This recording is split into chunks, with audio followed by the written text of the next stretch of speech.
Matty, not the ideal start to 2023. You probably paint quite a frustrated picture at the moment. Yeah, that's a very disappointing game, that one. Well, it shows you can't play rugby for 10 minutes and expect to win an 80-minute game.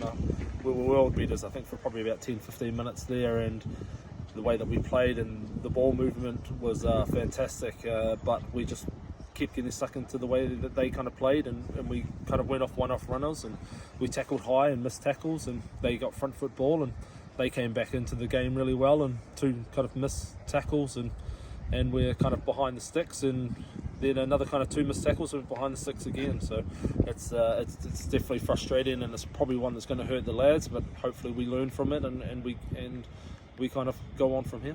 It definitely seemed like in that second half, towards the latter stages, you were kind of sleepwalking into the inevitable, really, and Old Crossfields picked up momentum, and they fully got on top in the game, and your side just didn't have any answers. Yeah, we went to sleep at the scrum and started going backwards. They picked up a couple of scrum penalties.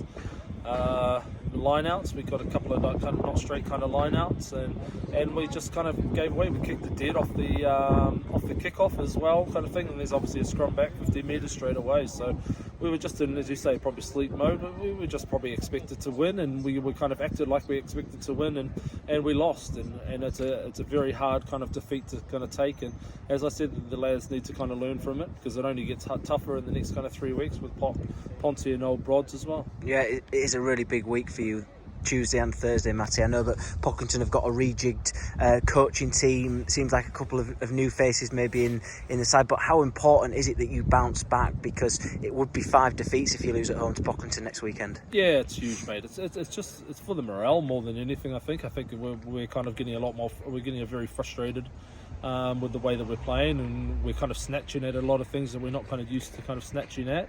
And that obviously, because that losses, and we speak about it all the time, losses bring losses and wins bring wins, and we've lost that kind of winning feeling at the moment, and we need to try and kind of get something like that back, and if it's through kind of training session, it's through a training session, and if it's in the games, it's in the games. We have to work harder for each other, and we have to work harder and longer to get that result.